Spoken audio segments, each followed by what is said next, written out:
Welcome back ناظرین. ہم گفتگو کر رہے طاہر خان صاحب سے اور عبدالباسط خان صاحب سے، اور ہم ان سے بات کر رہے ہیں پاک افغان تعلقات اور جو اس کی وجہ سے کشیدگی بھی دونوں ممالک میں رہی اور پاکستان میں جو دہشت گردی کے واقعات ہیں.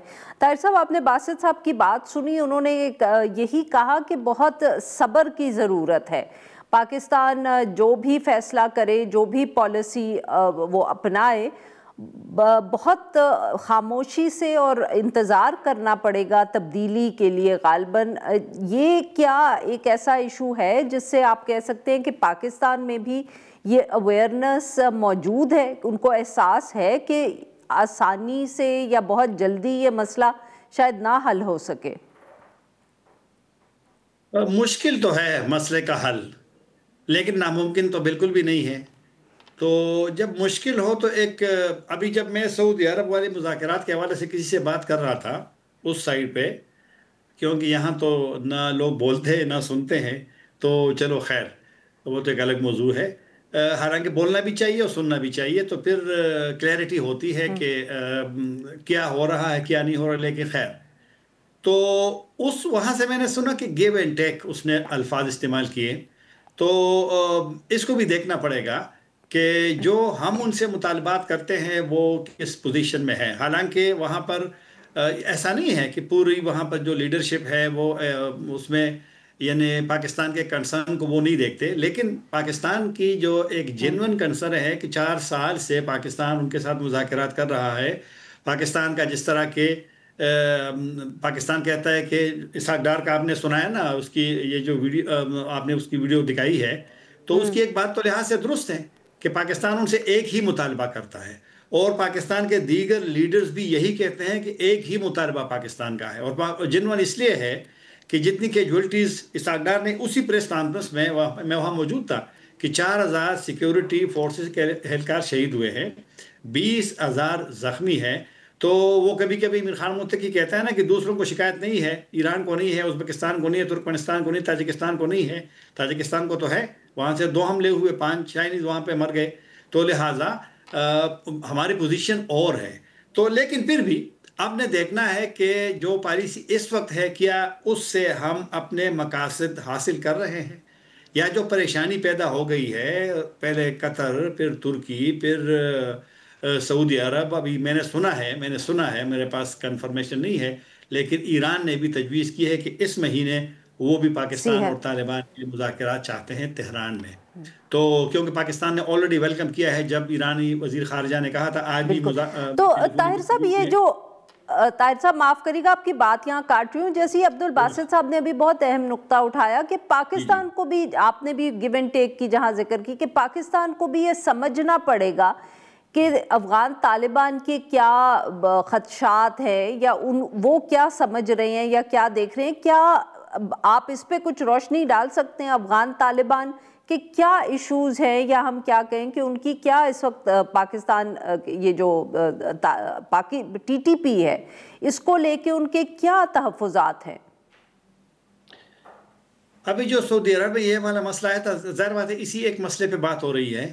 تو میں نے سنا ہے کہ انہوں نے کہا کہ جو پاکستان کا ڈیمانڈ ہے کہ ٹی ٹی پی وہاں سے فنڈنگ نہیں کرے گی، وہاں آپریٹ نہیں کرے گی اور ریکروٹمنٹ نہیں کرے گی، اور پاکستان چاہتے ہیں کہ ان رائٹنگ وہ لکھیں. تو طالبان نے سعودی عرب میں کہا کہ ہم اس کے لیے تیار ہیں، ریٹن لکھنے کے لیے ہم تیار ہیں ان رائٹنگ.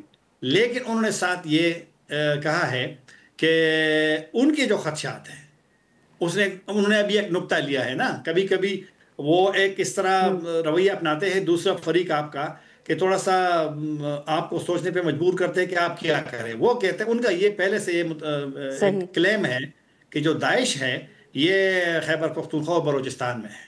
اور اس مارچ میں جب داعش نے خود کہا کہ وہ مستونگ میں 8 سال سے تھے، تو پھر وہ چیزیں کچھ نہ کچھ تو خدشات پیدا ہوتی ہے. اور پھر حملہ ہوا، 30 لوگ ان کے مارے گئے، پاکستان ان کے خلاف ایکشن کیا ہے، اور داعش نے تو پاکستان میں بڑے بڑے حملے کیے ہیں. وہ کہتے ہیں کہ ہم ٹی ٹی پی کا لکھیں گے، لیکن آپ نے داعش کا لکھنا ہے. پاکستانی سائڈ نے کہا کہ داعش یہاں نہیں ہے، اس نے کہا چلو نہیں ہے لیکن ہماری ایک تشویش ہے. تو کچھ چیزیں ایسی ہیں کہ جو حل ہو سکتی ہے، ایسا نہیں ہے کہ وہ حل نہیں ہو سکتی. اور میرے خیال میں سعودی نے دوسرا میٹنگ بھی کرنا ہے، میں نے جو سنا ہے، تو ممکن ہے کہ کچھ چیزیں کہ سعودیوں نے بھی اپنا ایک ڈراپ ان کو دیا ہے، جس طرح کہ ترکی اور قطر نے ٹھیک، دیا تھا. تو بہرحال دیکھنا پڑے گا پالیسی سازوں کو، جو کہتے ہیں کہ بڑے اس کے بالکل لیے صحیح سر. معاملے کے لیے ہم نے کچھ اپنے موقف میں کچھ تھوڑی سی نرمی دکھانی ہے کہ نہیں دکھانی. بالکل ٹھیک. جی باسط صاحب، آپ نے سنا افغان طالبان کی طرف سے بھی جو ان کا ایک پوائنٹ آف ویو ہے، ہم اس سے اتفاق کریں کہ نہ کریں، بٹ سر اب یہ بتائیں کہ آنے والے دنوں میں پاکستان نے ایک طرف تو جیسے آپ نے کہا کہ پیشنس ہے ہی صحیح، پر اس کے علاوہ جو یہ پالیسی ہے آبویسلی پہلے بھی اس کا ذکر کیا، ٹریڈ بھی ہے، اس میں حملے بھی ہیں افغانستان پہ، اس کے اوپر سخت بیانات بھی ہیں، تینوں چیزیں جیسے آپ نے کہا واک فائٹ ساتھ چلے گا. آپ کے خیال میں سب پہ اتنی ہی توجہ دینی پڑے گی پاکستان کو بھی؟ دیکھیں پاکستان کے پاس جتنے لیورز تھے جو اس کو وہ پل کر سکتا تھا وہ تو کر دی ہیں. بارڈر بند کر دیا، ٹریڈ سسپینڈ کر دی، افغان ریفیوجیز جو ہے وہ ان کو بھیج رہے ہیں، طاقت کا استعمال بھی ہے، ساتھ ساتھ ٹاکس بھی چل رہی ہیں، اور بالکل اب جو ہے بالکل زیرو ٹالرنس کے ساتھ، اور بہت کلیئرلی پاکستان جو ہے وہ پاکستان کا سگنل بہت ہی زیادہ کلیئر ہے، جو بھی اس کے کانسیکوینسز ہو، جو بھی اس کی خامیاں ہوں پالیسی کی، لیکن بڑی آرٹیکولیٹ اور کلیئر پالیسی ہے military across the political military divide, کہ اب یہ اس طرح چل نہیں سکے گا، اب یہ پاسبل نہیں ہے. تو طالبان یا تو ری تھنک کرے.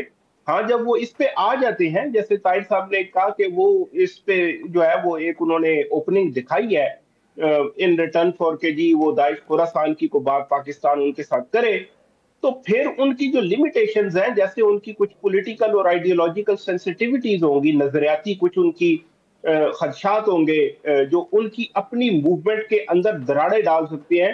تحریک طالبان پاکستان کو لے کے ان کو ڈسکس کیا جا سکتا ہے، وہ فارمولاز ڈسکس کیے جا سکتے ہیں کہ کس طریقے سے پھر اس گروپ کو ڈی موبیلائز کرنا ہے. تو ایک بار وہ اس پہ آ جائیں، پہلا مسئلہ تو یہ ہے کہ وہ ٹوٹل ڈس اون کرتے ہیں، ٹوٹلی اس کو ڈس ریگارڈ کرتے ہیں ٹھیک. کہ نہ کوئی وجود ہے، نہ کوئی سپورٹ ہے، اور نہ کوئی یہاں سے کچھ ہو رہا ہے. تو ایسی پوزیشن کوئی اگر ایکٹر لے لے تو پھر کیا بات ہو سکتی ہے؟ اگر وہ اس پہ آ جاتے ہیں تو پھر میرا خیال ہے 100 رستے کھل سکتے ہیں، مذاکرات سے رستے کھل سکتے ہیں. جہاں تک داعش خوراسان کا تعلق ہے، اس کا کوئی ایک ایڈریس تو عارفہ ہے نہیں. وہ تاجکستان میں بھی اس کی روٹس ہیں، ازبکستان میں بھی کوئی سیلز ہیں، افغانستان میں پھیلے ہیں، چند بلوچستان کچھ باجوڑ ادھر ہوں گے، پھر وہ ترکی تک پھیلا ہوا ہے، کچھ ایران کے اندر ہے، باسط صاحب معاف آذربائیجان. کریے گا، میں آپ کی بات یہاں کاٹ رہی ہوں، ویری کوئکلی یہ بتائیے گا کہ بہت سے لوگوں کا یہ بھی کہنا ہے کہ ایک طرف افغان طالبان نے حکومت تو سنبھال لی، معیشت شاید ان سے چل نہیں رہی، بہت سارے لوگ بے روزگار ہیں، ٹی ٹی پی کے پاس اپیرنٹلی اسی تناظر میں ان کے پاس پیسے بہت ہیں لوگوں کو ہائر کرنے کے، یہ بھی کیا آپ کے خیال میں فیکٹر ہو سکتا ہے؟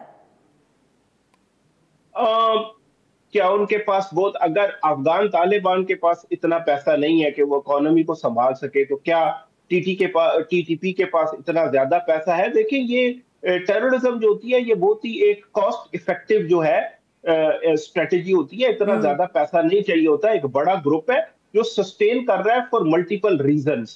تو اس میں میرا نہیں خیال کہ پیسہ ایک بہت بڑا کوئی اس طریقے کا فیکٹر ہے. اس کے اندر جو فیکٹر ہے وہ کمپلیکس اور ہے، جن کا تواتر سے اس پروگرام میں پہلے ماضی میں بھی ذکر ہو سکا ہے. بارڈر ہے، طالبان کا واپس طاقت کے اندر آ جانا ہے، پھر تحریک طالبان پاکستان نے جو اس سے ایک آئیڈیولوجیکل انفلوئنس گین کیا ہے، پھر جو لوگوں نے جوائن کر لیا، اور پھر پاکستان کی اپنی پالیسیوں کی جو خامیاں ہیں، ان کے جو خلا ہیں، ایک تواتر کا نہ ہونا، کبھی مذاکرات، پھر فورس کا استعمال، پھر ان کو آنے دینا، یہ سب چیزیں مل ملا کے اس کا سوال کا جواب بنتا ہے کہ اتنی طاقت میں اس وقت تحریک طالبان پاکستان کیوں ہے.